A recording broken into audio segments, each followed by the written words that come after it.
नमस्कार भावानो, जाट पिक्चरचा trailer release झाला. ॲक्च्युली हे 2 दिवस आधी यायला पाहिजे होतं, पण पिक्चरचं वजनच एवढं होतं की थोडं यायला लेट झालं. असं मी नाही, या पिक्चरचे डायरेक्टर असं म्हणतायत. पण काही का असं ना, खऱ्या पिक्चरचा म्हणजे आपल्या इंडियन पिक्चरचा, हिंदी पिक्चरचा चांगला ओजी ॲक्शन हिरो तो म्हणजे सनी देओल याचा पिक्चर आता एक या लागलाय. आणि जाट पिक्चरचा ट्रेलर बघितल्यानंतर खरोखर वाटतंय पिक्चर एक चांगला माल मसालावाला ॲक्शनवाला पिक्चर वाटतोय.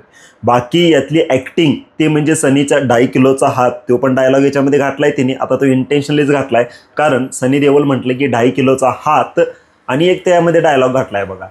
2.5 किलोच्या हाताचं म्हणजे इम्पॅक्ट किंवा नॉर्थवाल्यांनी बघितलाय, आता साऊथवाल्यांनी बघायचं राहिलंय ते याच्यामध्ये घातलंय. बाकी याच्यामध्ये व्हिलन जो आहे रणदीप हुडा, त्याच्या ॲक्टिंगला काही तोडच नाही, हे आधीच त्यानं सिद्ध केलंय. पण याच्यामध्ये सनी विरुद्ध रणदीप हुडा चांगली जुगलबंदी जमली. सपोर्टिंग रोलमध्ये पण चांगले हिरो आहेत, ॲक्ट्रेस पण आहेत.